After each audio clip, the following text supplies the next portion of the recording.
Greetings and welcome to the Happy O'Clock Radio Talk Show, where we're going to have a discussion on the biblical perspectives in marriage. And today, the title of our podcast is He Said, She Said, the Marriage Conundrum.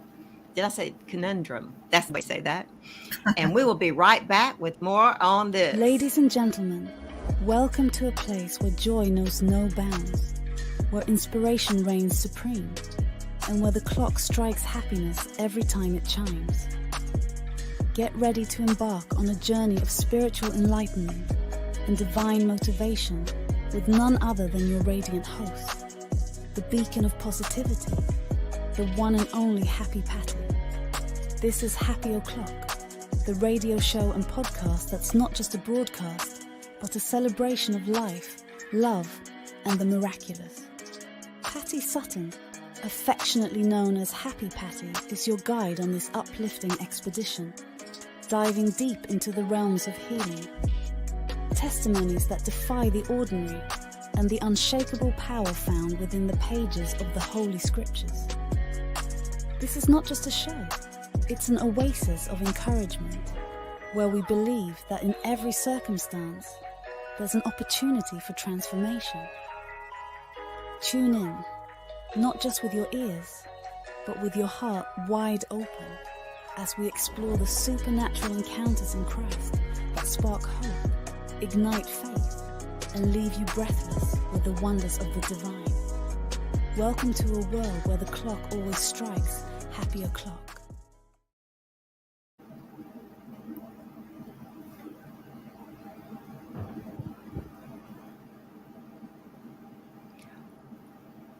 Do you hear that noise? No, but I do have the AC on in here. Okay. I was wondering. Well, Welcome. I can hear it, and I thought it was something on mine.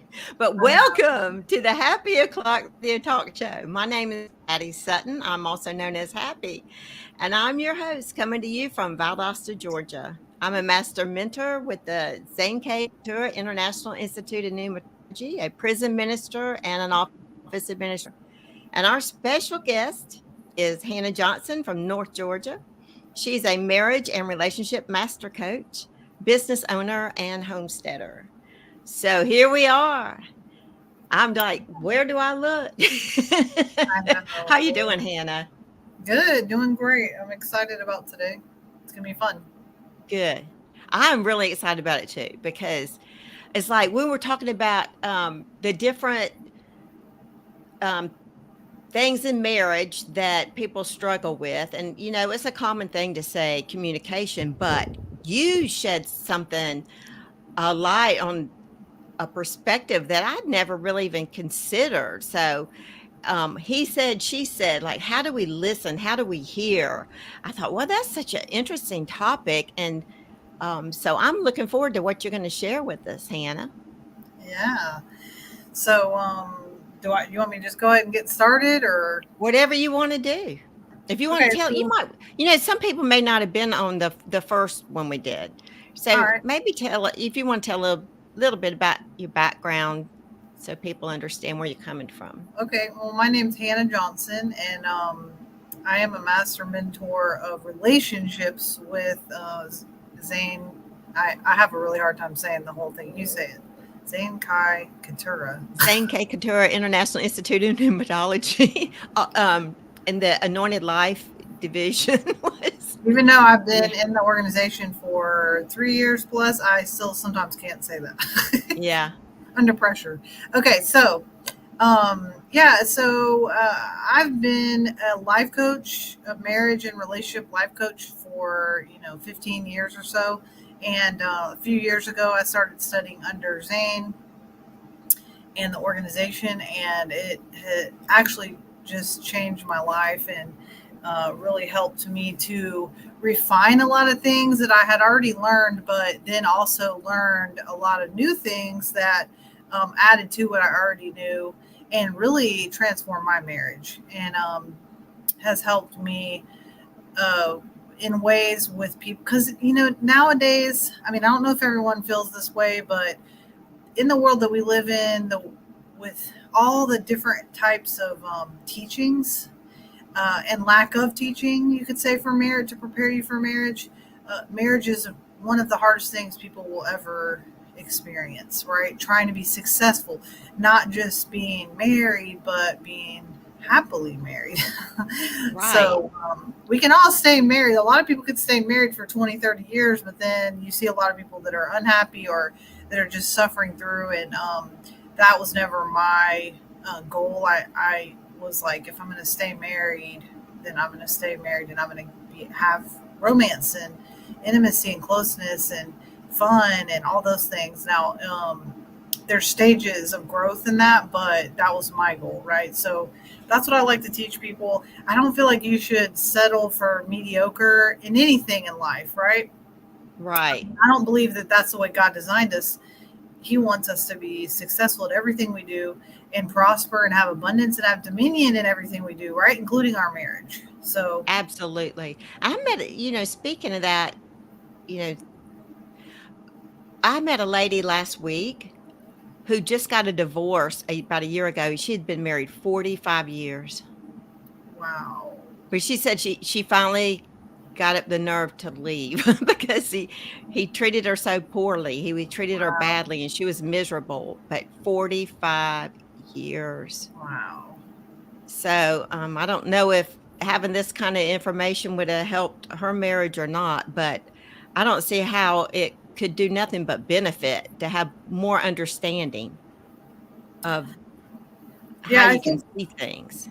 I think what happens with a lot of people, and then this, this should be your goal and people's goal to an extent, is that the more you say your marriage is not good, say you're like that lady where you're struggling and your spouse isn't,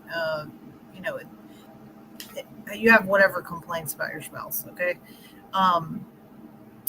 Pursuing growth and awareness and knowledge, it should be your goal, because a lot of the time what we do is we obsess over what's wrong with them, and that's fine. You can do that.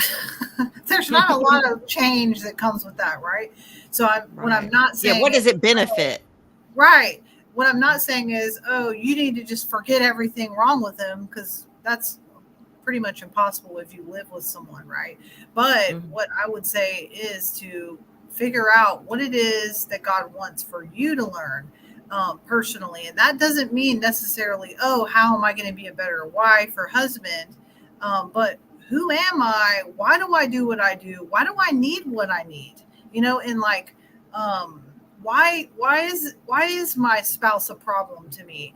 And that may be there may be things about you that are healthy, and that you figure out, this is a healthy desire I have in my heart, and this person it will not meet my desire. And those are things that you want to look at. So I don't think there's like a cookie cutter answer to anybody's marriage. A lot of people write Bible studies on marriage and different things, and I think that those can be good. But I think that we need to go on a path to become the person that God really designed us to be. And when we are self-existent, the way that we've been taught, Patti and I have been taught about the existent power of God in us, then your marriage is going to like even itself out, right? Because the principles that you live by are Christ's principles. Now, the problem is that in religion, we get taught like all kinds of crazy stuff that sometimes it's like not healthy and actually making it worse. And so it can be tricky when it comes to that kind of stuff, So it's a struggle. It's a hard thing to figure out sometimes when you want to do, like, you feel like, I want to please God, right? So I want to stay married to please God. I think a lot of people are that way. They stay married 20, 30, 40 years, and they're in a toxic relationship or something, and it's not getting better, it's getting worse, but they're doing it to please God. They don't want to disappoint God, right?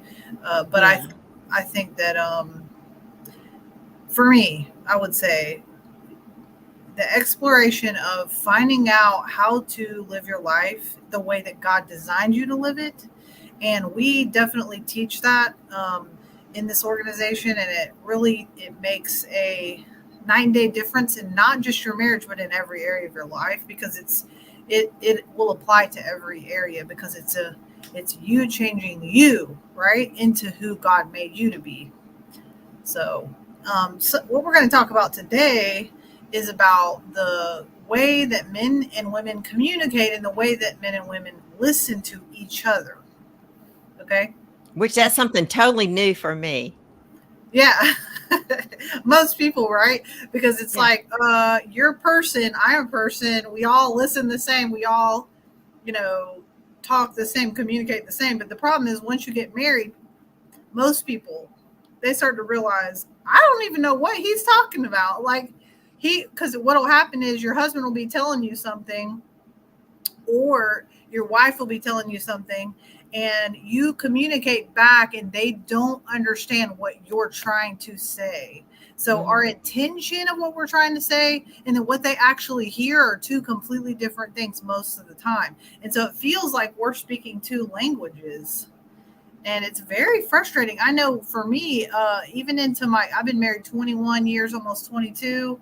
And it wasn't even that long ago where I was feeling like in a couple conversations, I feel like we're talking in two languages here. Like I'm looking at him like, what is he even saying right now? Because he's saying one thing and I'm listening to him from a woman's point of view, right? And men do the same thing to women, is they listen from a man's point of view. And so we're going to talk about that today. It's going to be super interesting. And we're kind of going to get into it. So I do want to say the first thing is that, okay, you hear, the difference between a man and a woman biblically. There's a lot of stuff in the Bible about how a wife should be treated, how a woman should be, interacting with her husband, how a man should love his wife and all that kind of stuff, right? And then we know about the different time that the Bible was written too, and how different relationships between men and women were back then. And nowadays we're dealing with, identifying your sex in a different way, and all these types of things where, you're confused about, is there a difference between men and women? And to an extent, we can be taught there is no difference, right? Mm-hmm. But what I would say is, scientifically speaking, okay, a woman has estrogen and progesterone and testosterone pumping through her body from a young age at different levels. And once she gets her period, it changes. And then as she gets older, now I'm in that 40 something stage where it's the perimenopause and menopause stage, it changes. Then again, it starts to go down, right?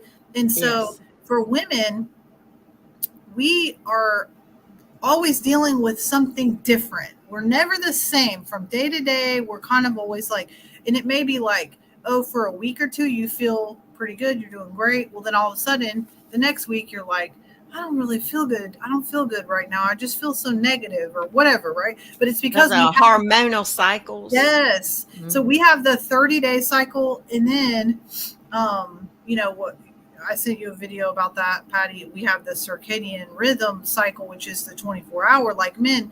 Well, men just have a 24-hour cycle, and then men also don't have progesterone, and they don't have the same amount of estrogen. They do have some estrogen, but they also have tons of way more testosterone than we ever would have. And it's funny because I actually use HRT, which is a testosterone cream now that I'm older, and it's helped me with so many things. But it's funny because mine actually got kind of high, like close to a man's, without, it just happened, right?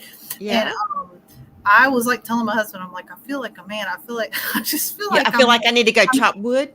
Yeah, like I'm like, no, what it was is like, I was like, I'm just so black and white, like everything's just so, let's get this done, like get the projects done. Like I'm like thinking about, because I work now, so I'm like, I got to get it done.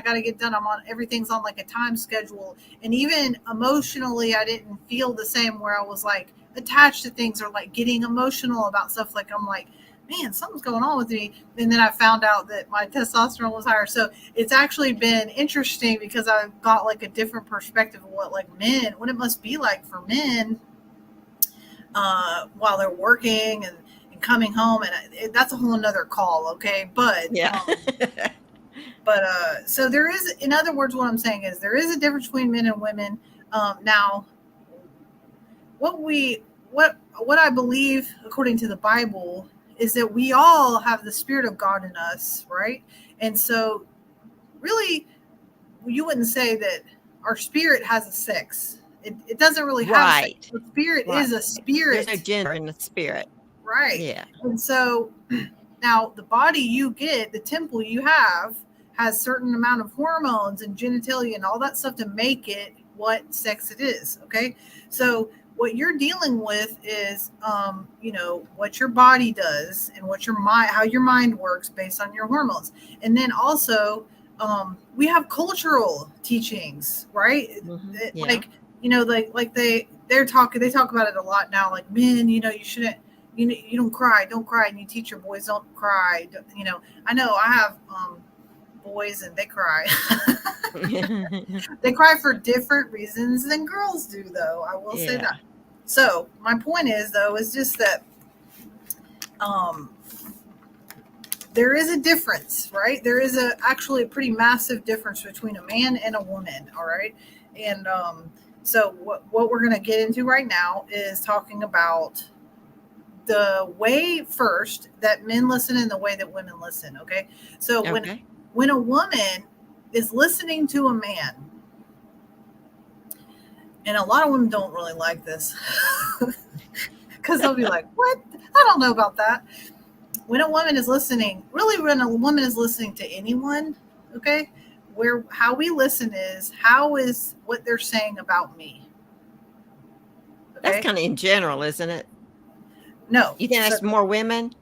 Yeah, it's for women. So specifically for women think, not to say that men don't ever think that way. It depends on the conversation, right? But in general, women are thinking, how is this about me? And so let me give you a couple scenarios. So if you're sitting down, has this ever happened? If you're sitting down with your husband or your boyfriend and they're telling you a story and they might be talking about something that happened at work and you're thinking, that's really embarrassing. Like, people are thinking something about me because of what he said. Or is he talking about me right now? Is this joke about me? Like, I've done it so many times for my husband, and he'll be like, what are you talking about? And I'm like getting mad. Why did you say that at work? Why were you telling them that? And he doesn't know why I'm getting upset, but it's because in my mind I'm going, this is affecting me somehow. This is about me. Was he joking around about me? And so start paying attention when you're listening. Are you ever listening like that? And because a lot of the time when a man's talking, we get so caught up in, well, how is this going to affect me? Right? Like, he might be talking about projects around the house and you're thinking, that's not really what I want him to do. I want him to do the things I want him to do. And it's like, and so we're not actually listening is what I'm saying. We're listening from a place of that. Okay. So with men, typically how a man listens is, what is the point? Okay. So he's listening. So here's where now men that are married a long time, like your husband, Patti, and my husband are excellent at just listening, just to let me talk. It's amazing. You could say that's like a train. And sometimes he has a blank stare. And if you go, did you hear me? I know, I will say that. I'll say, are you still following me? Yeah. And he's like, oh yeah. My husband will literally repeat me back what I said. He will repeat me back what I said. Yeah. And I'm like, but did you get the meaning of what I was talking about? Yeah. Right. So that's something that either a man who's raised by women sometimes will do it when they're young, they're good at it, or a man who, has been married a long time will be really good at just listening. And it's not really like, oh, what's the point? Right. But in general, a man's going to listen for what's the point? Okay. And so what they'll do is, like, we'll start talking and say you're telling a story, like women, we love details, right? So Yeah. we'll be telling all the details, and then they'll be listening, and they're going, "What's the point? What's the bottom line here? What's the point?" And they're like, "I don't even understand what the point is," because we're over here, like they say, women are spaghetti, men are. I don't remember the term, but I remember the women are spaghetti, okay? Because like we're always going, one thing's connected to another, Like right? Spaghetti Junction in Atlanta. Right. Oh, and especially when men are in trouble and we're talking, we'll go from They'll one think, thing am I that in they did trouble? wrong to the next thing that it is all connected to us, our whole family and all the house and everything's all connected to each other.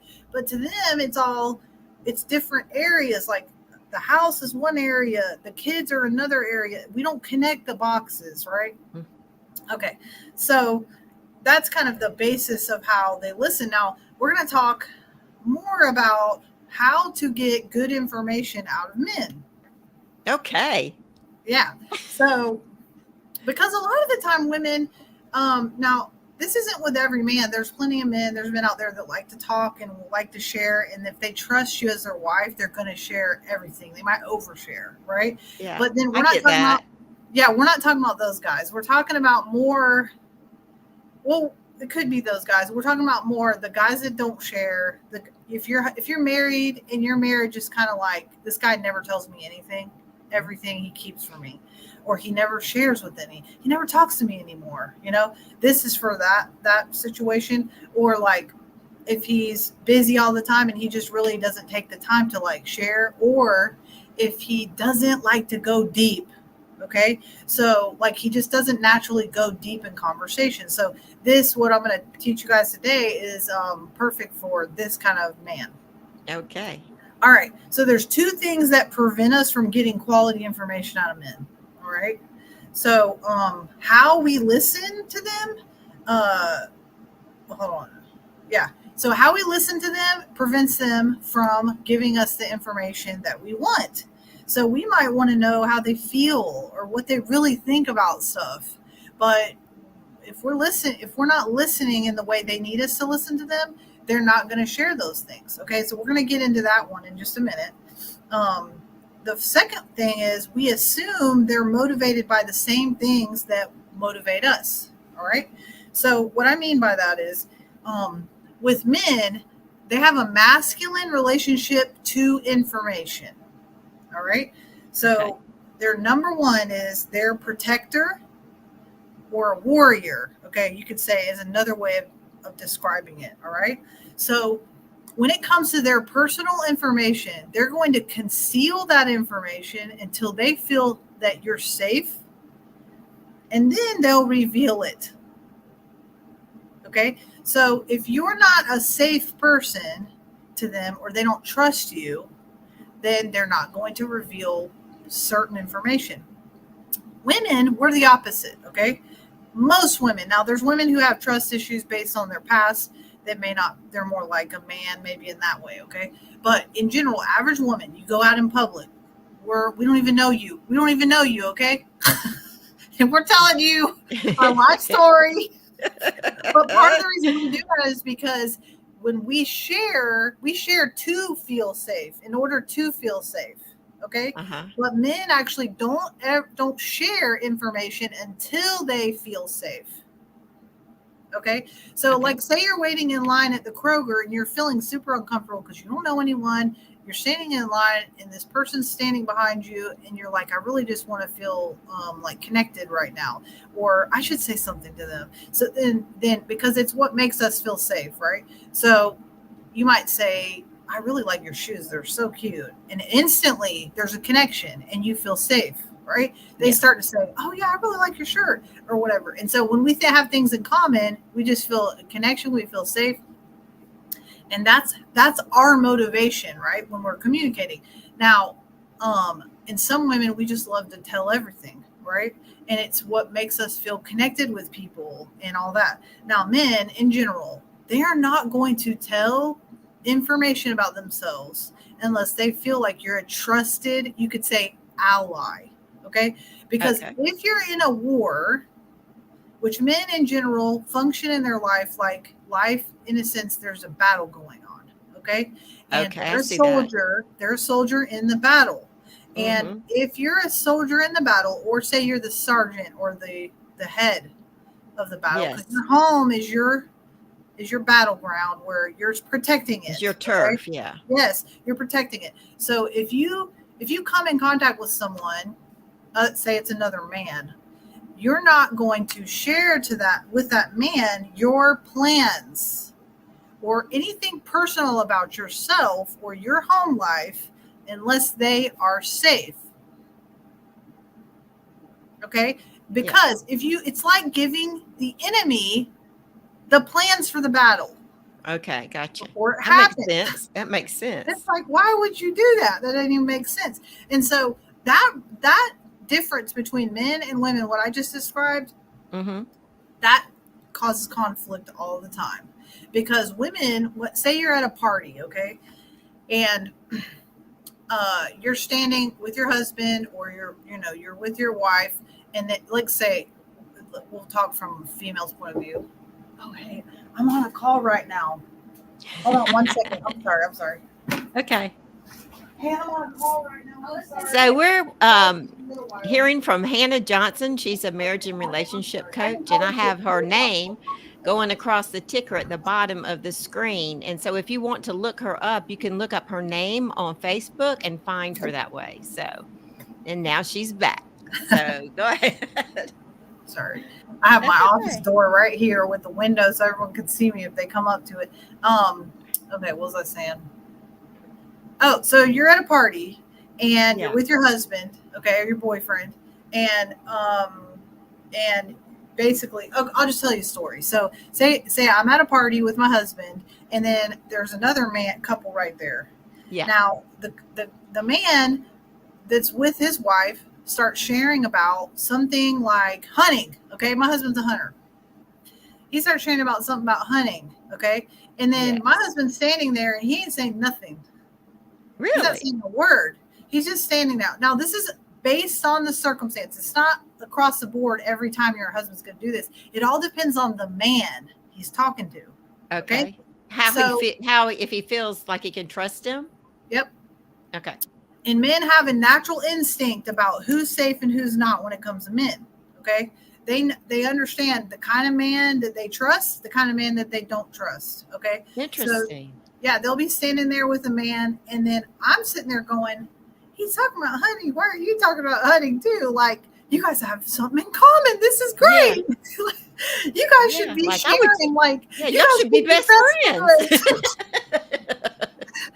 Right. And then my husband's sitting there just looking all, and then he might say one or two other words about it, or he might agree a little bit because he's not going to be totally rude, but he's also just kind of like, no. And then later afterward, I might, well, obviously I'm going to ask him what the heck happened. That was weird.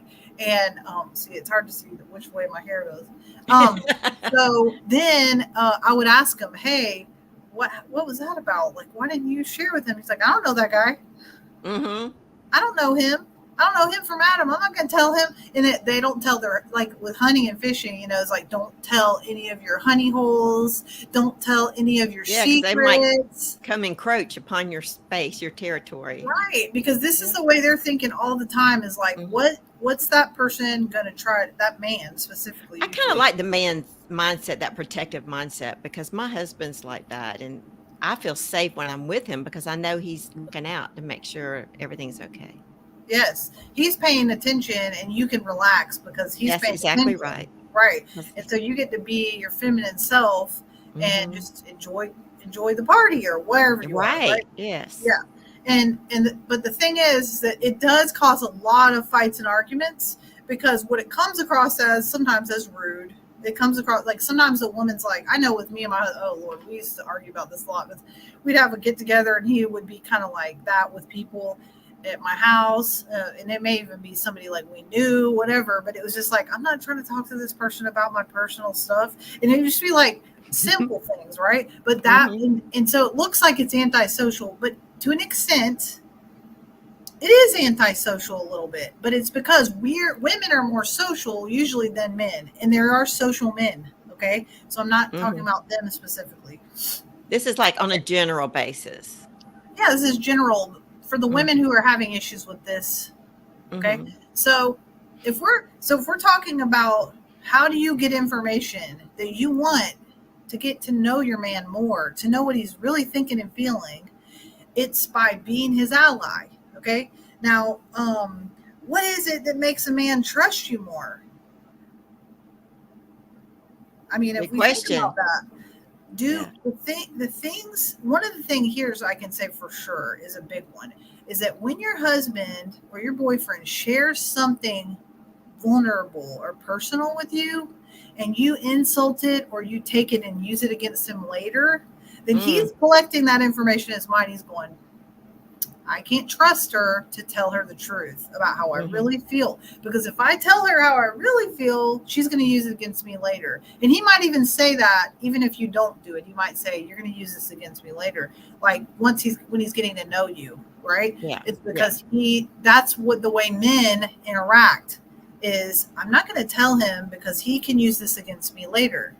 Mhm. Like I have to be on guard and protect myself because they have, men and women have two completely different kind of ways of doing things, right? When it comes to the man's world and the woman's world and men interacting, right? Okay, Yes. um, so let's see.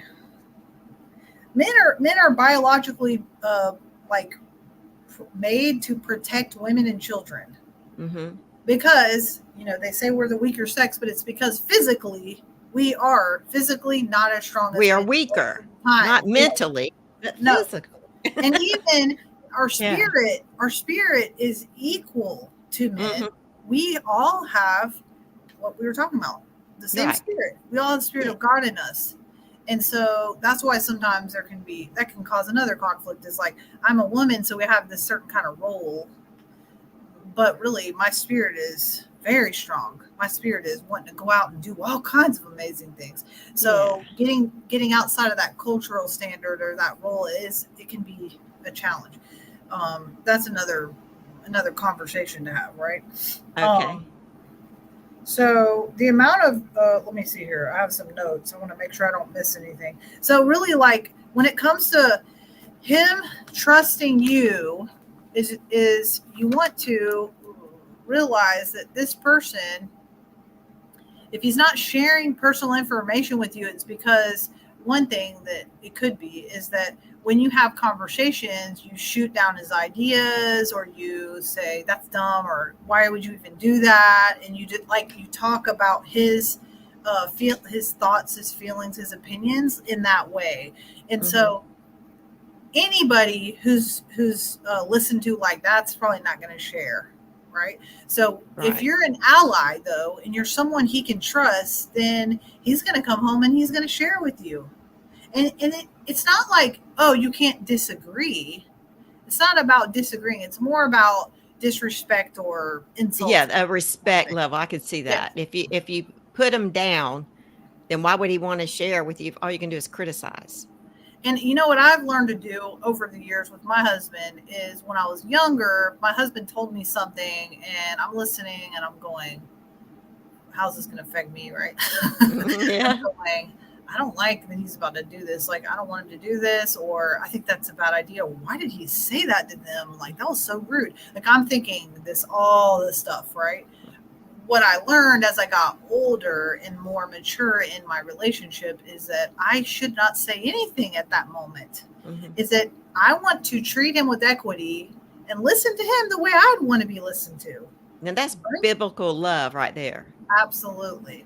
And you Yes. think about a lot of the time women, and I'm going to say this, and I want you to just try it on, women out there, is that women, we have a double standard for men. Is we can say things to them that are so mean or harsh, right?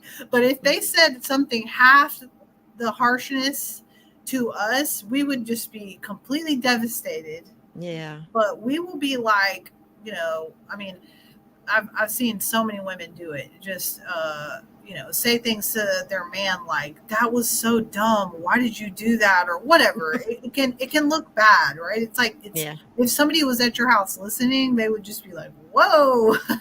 Mhm. But a lot of this stuff happens in private, and the man he's used to those kinds of things because men are used to being around other men that say things in a harsh way. And so they can handle a lot more criticism than we can. But so what I'm saying is that you want to be his ally. If you want to get him to share with you personal information and tell you about how he really thinks and feels and like plans for the future and stuff like that, then you need to be safe. Okay. And you have to take a look at what is it that's going to make me safe to him. And you could even ask him. Okay. So here's the second part of that is how we listen prevents them from giving the information we want. So I'm going back to number 1. All right. So how we listen, it's actually like a technical way that we can learn to listen. One of the things that women do is we interrupt. Okay. We're big on that. Oh gosh, it's like my worst. I am bad about it. Okay. So because I've been practicing this, what I'm about to tell you guys for a long time, and I still not that good at it. And sometimes I'm better at probably than the average woman. Okay. Because I've practiced it a lot. But you're mindful of it. So when you catch yourself probably quicker, don't you?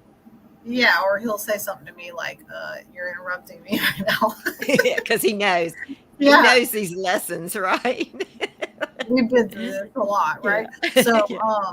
Okay, so here's what I want to describe is, okay, so a man's mind is like a train, okay? Either it's a one track, they're on a track, okay? Women, our mind is like spaghetti, right? Like we were talking about. Our mind, everything's connected to each other. Like when I have a conversation with my friends, okay? I could be sitting with my friend and we could be talking, could be 3 of us, and we're all talking. And we're just taking turns, one after another, back and forth. And one might say this, and then we'll interrupt and say this and say that. And it's just like it's a thing. Okay. Yeah. And then, but we will go back, like we will interrupt some thought and go back to that thought after 2 or 3 other things we'll be talking about. We'll go right back to that thought where we started and go and talk about that again, right? Or finish that thought. And now, obviously, it's not perfect like that with every interaction, but in general, women, our brains are totally fine with interrupting because our minds are going really fast. We can go like on a squirrel chase for a minute, then come right back to subject. Yes, right. Okay. But when you're communicating with a man is one track mind. Their mind, and it's not like in a negative way. This is like just the way that their brains work. They're more on focus, actually. Yes. So when they're talking to us, they're trying to accomplish something in the conversation, and they're talking about the subject. Okay. They're not talking about this subject, that subject, and all the other ones. All right. Now, most of the time, honestly, if a woman is a big talker and she interrupts, and that's kind of me, I like to talk and I interrupt when it comes to my husband. It's hard for me to sit and listen for very long without having a comment to add. Like, well, when am I going to get to say what I need to say? Yeah. When did I get my turn, huh? Right. Because I'm like, and I don't want to forget this thought that I'm thinking that you said about 3 sentences ago. Right. So I'm ready. Right. I'm ready. Well, but here's the thing we have to understand is that you don't have to understand it, but this is the best way to understand men and how they communicate is that they're like a train. And once the train gets going, it gets faster and faster and faster. You could say that's the deeper into the thoughts and the feelings. Okay. And the train is going, and it's like a locomotive. And if you interrupt, it goes right off the track. Okay. And so what they do is they'll be like, you just interrupt me. I don't even know what I'm talking about now. I can't remember. And especially if it's about emotions or something like that, that's not easy for them to communicate about because their testosterone levels, they don't have the same emotion that we do. They don't have the same. Now, not to say they don't have emotion, but they don't have the capacity to, a lot of it may be cultural too, to comprehend and to process it, right? And to articulate it. So when we push that train off the tracks in the middle of a thought about something, say that might be outside of their like strong suit when it comes to understanding themselves, it's like starting all over now. I got to get back on the track, and then I got to get the train going again, right? Yeah. Okay. So This is what you practice. I'm going to explain what you practice to listen to get more information out of a man. And then I'll tell you real quick. I don't know what the time limit is here. Where are we at? We've got a little less than 20 minutes Oh, okay. left. That's probably perfect. So this is the example, is that you call it waiting on the well. This is how I learned it. Okay. So Okay. there's a well, and there's a bucket, and there's a rope. And so the man's mind, you could say, is down at the bottom of the well. When you ask him a question, any question, he's going to go walk over to the well. He's going to get the bucket. He's going to drop the bucket down into the water, down to the well, and lower it down.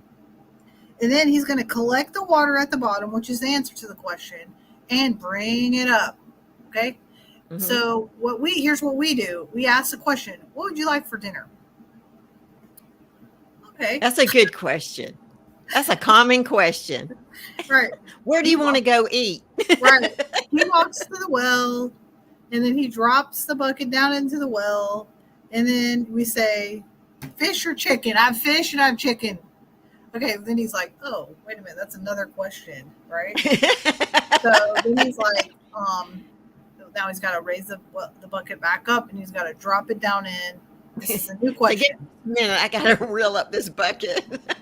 Because when we're listening to questions, we can listen to 5 questions and answer probably all of them in one answer. Because that's the way our brain works, right?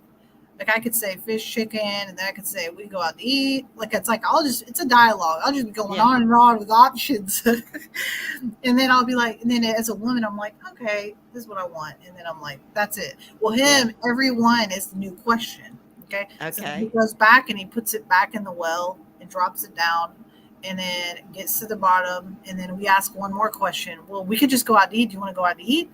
Like, oh Lord, now I got to think about that. So bring the bucket back up, and then drop it back down in there. And then he's like, then we say something else. And then he's like, just forget it. We'll just do whatever you want. Forget it. It's peanut butter and jelly. Yeah, I don't care. I literally don't care, right? When you could have had steak and baked potato. Yeah, so okay. So here's the practice that you can have that will make a huge difference when it comes to communication.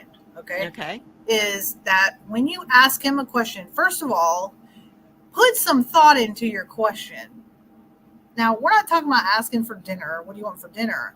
But say there's a scenario that happened where your husband did something at a party and embarrassed you, and you don't know why he said that, and da-da-da-da-da, and you got all this in your head about it. Well, come up with a good question for why did he do it? Mm-hmm. One question. And this is where women, we have a hard time is getting concise and asking, what is it that we really even want to know? A direct question. Right. Oh gosh, it's like really hard. Because my husband will be like, what do you want to know? And I'm like, I don't know. I want to know everything. I don't know what I want to know. It's all in there though. And so I have to stop and it's a discipline of learning how to ask good questions, right? So then you might say, okay, here's my question. I got it. And so you ask the question, okay? You might say, yesterday when you said whatever at the party, why did you say that? Okay. But we're going to fight we got to fight the urge, because what we want to do is explain our question. Mm-hmm. Get into all the details of why we're asking it and everything, and what we were thinking, and how it came across. Oh yeah. And so you want to ask the question and just wait for the well. Mm-hmm. Okay. So you count to 30. You stop. What the lady who taught it to me, she said, put imaginary duct tape over your mouth. Basically, just wait. Cover your mouth. Whatever you got to do. 30 seconds. Okay. Now, what they say is the more intelligent the man is, the longer it takes him to answer the question. Really? Yeah. Ooh, I'm going to start timing it. Yeah. It can become. I'm going to do an intelligence test. Yeah. You can make it a game. This lady, she said that she asked this one man once a question, and then it took him a whole minute. She thought, was he paying attention? Did he fall asleep over there? And then he finally started answering it, and he answered it for like 5 minutes. And then he went into this whole, and she said the answer was so detailed and so smart and intelligent. She was just like, whoa. He was thinking it through. Yeah. And so here's the thing is, and I just want to speak this like from my heart. Okay. Do you want to know your man? Because most of us don't really know our man. Like most women, and I mean, I coach women like this all the time when I coach women. I'll be like, girl, you don't even know him. Because all we know is what we say they think, what we think they feel, right? We don't ever, and when we ask, we don't wait for an answer. Okay? So this is the way right here to get that sounds like tough love right there. Yeah. You're throwing out tough love to these women, huh?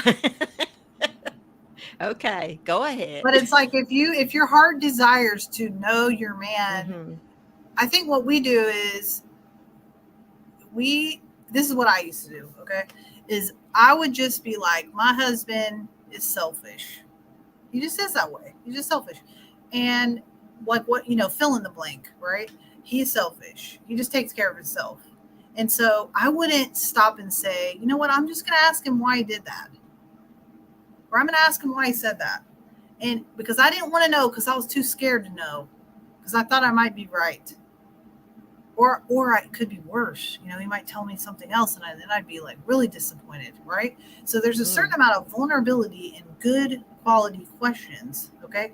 And then waiting to listen to the answer, okay? So you're waiting on the well, you wait 30 seconds, maybe even longer, and you just wait.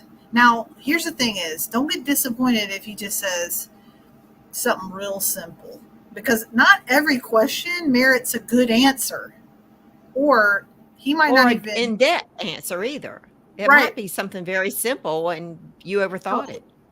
Right, because a lot of the stuff that they do and the way they think is way more simple than what we do and think, okay? And so it's not everything you're going to get an answer like that. But so here's what I can do. I can tell you the story of when I did this the first time really, okay? So my husband and I, it was years ago. I couldn't even tell you when. It might have been 8 years ago or something like that. And we had one of our worst fights the night before. It was a Friday night. The kids were gone. You're thinking you're going to have the best time. We ended up arguing about a dog. It was just terrible. It was heartbreaking. We just got this huge argument about it. And then both of us just felt hopeless. Like, what are we even doing? Like, we can't even talk. Like, it was just bad. So the next morning we get up, and I had a course I had to be in. And I just thought to myself, he wanted to talk. He was like, which was not really like him. He was like, let's talk about what happened. Let's just talk. Let's talk this out. I don't want to just leave it like it was. And I was like, okay, fine. But I was just so resigned and like hopeless, like I don't even know what to do. So I just said to myself, you know what? I'm just going to practice this thing that I learned and just see what happens. I had nothing to lose, And so I asked him a question. And I just sat there and I didn't say anything for like 10 minutes. About, 30, 40 seconds in, he starts answering the question. And he starts talking and talking. And he was a pretty quiet person. Talking and talking and talking and talking and talking and talking. And I'm just like this, like. Amazed, huh? What is happening right now? And he's going, who turned that hose on? Yeah, he was actually kind of talking like a woman in a sense, because he was going from one subject to the next, talking about memories. Like, it was all related to what had happened the night before and what was going on. And he was telling me about how he feels, but he might not have used the word feeling, right? He was explaining to me thoroughly all these things about how he thinks and how he feels and why he said what he said. and about me, how he feels about me, and all the things. And I just sat there like this. It was like watching a movie. I remember I was sitting there like, 2 minutes in, and he starts talking about something, and I'm getting present to like who he is as a man in that moment, like how much he loves me. And I'm like crying. And then he's Oh. like, "Are you okay?" And I'm like, "Yeah, I'm just listening. Keep going." Tell me more. And Tell I me just more. listened, and I just Yeah. listened, and he just talked and talked and told me all these things. And then at the end, what you do is you say, "Is there anything else?" Because what we want to understand is that this is just kind of the way that it is. There's times where you can have a back and forth conversation with men, but in general, it's good to just practice this. Where if you really want to have a deep conversation, it's not really a conversation.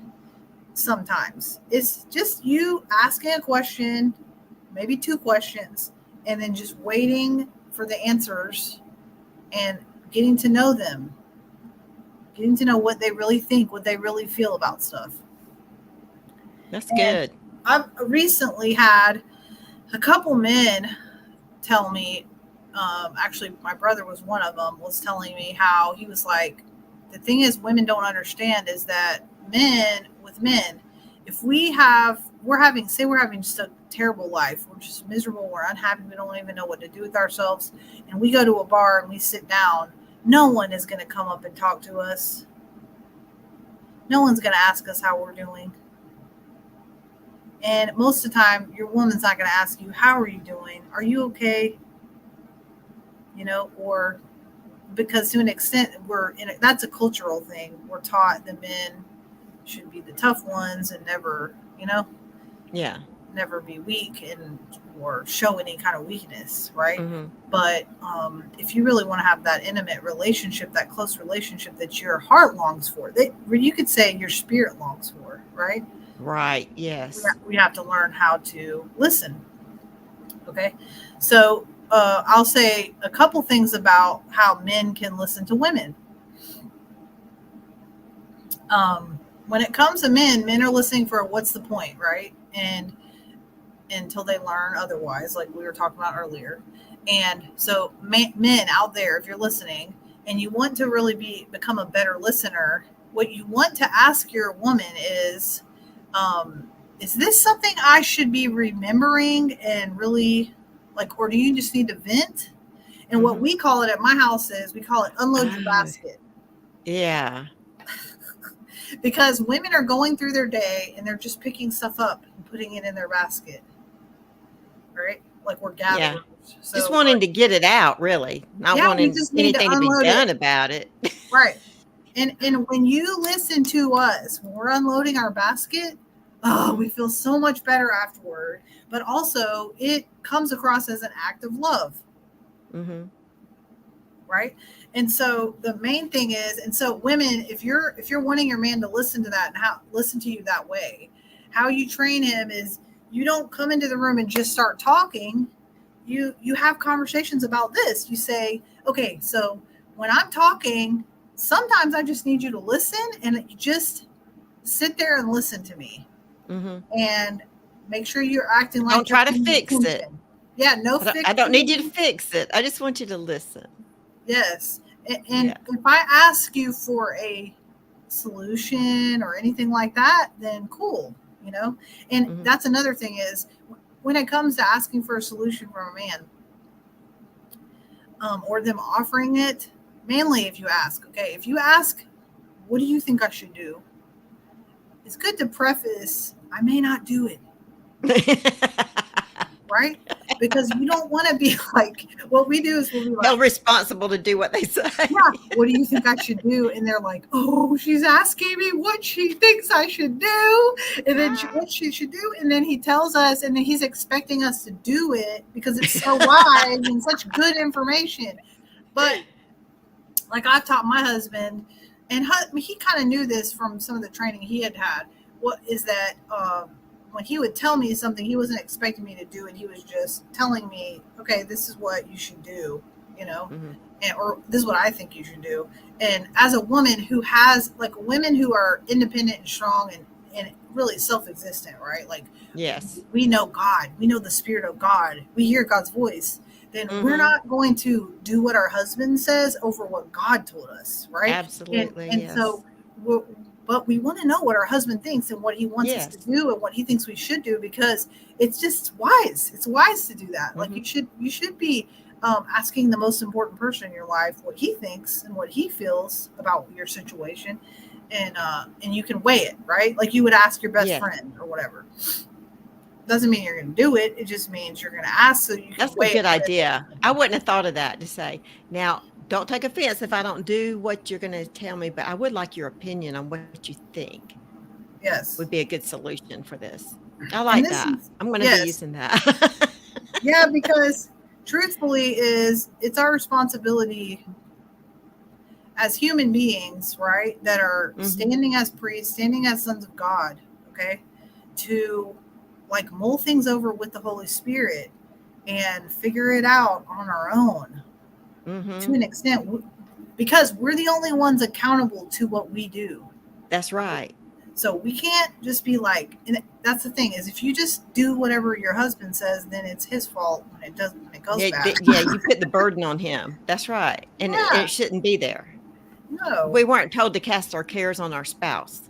no, We're to cast our cares on him, for he cares for us. Even our yes, spouse does. absolutely. All right. Do you have any concluding thoughts? Because we're running out of time. Yeah, So I let me want to think make of sure you get anything else. in whatever you need to.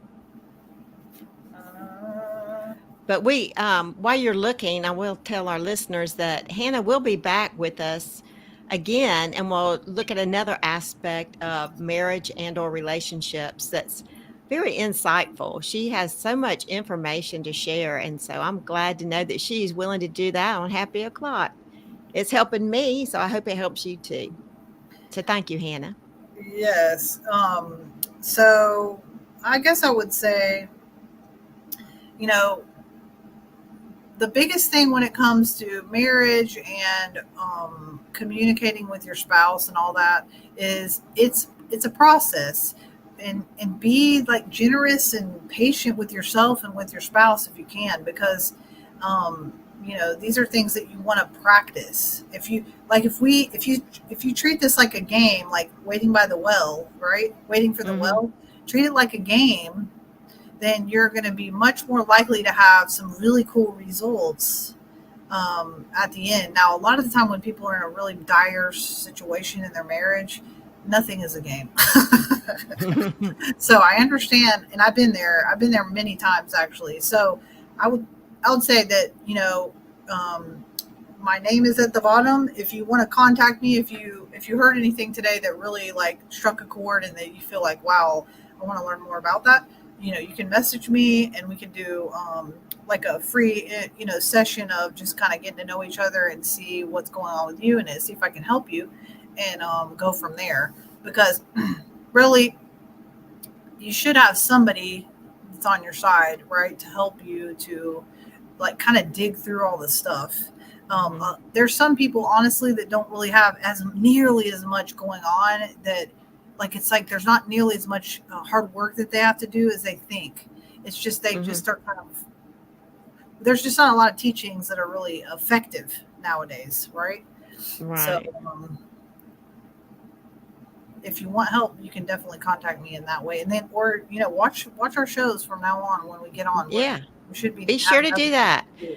And her name is on the screen, like she said, Hannah. How do you say your middle name? Leota, that's my Leota name. Johnson. I can say Johnson. Yeah. Hannah Leota Johnson on Facebook. Find her on Facebook and send her a message and see what how she can benefit. Y'all can benefit each other. So that's all good. And I sure appreciate it again, Hannah. And I look forward to next time. Maybe we can talk about, I don't know really what we're going to want to talk about, but a thought would be how to diffuse um, tense moments in a relationship. Like you were talking about, sometimes it's gone too far. If you feel like your relationship has gone too far, how can you work on that? How do you diffuse that? And how do you get back on course? Would that be something that you could talk about? Yeah, I'm going to think on that and see what I can come up with regarding anything involved in that. Yeah, because when it's almost like kind of being in a pit together, right? So Yeah, if you're like how do you get deep out of the down pit? in, and like, how do you get out? How do you go back to at least a level playing ground, and then try to flourish from there?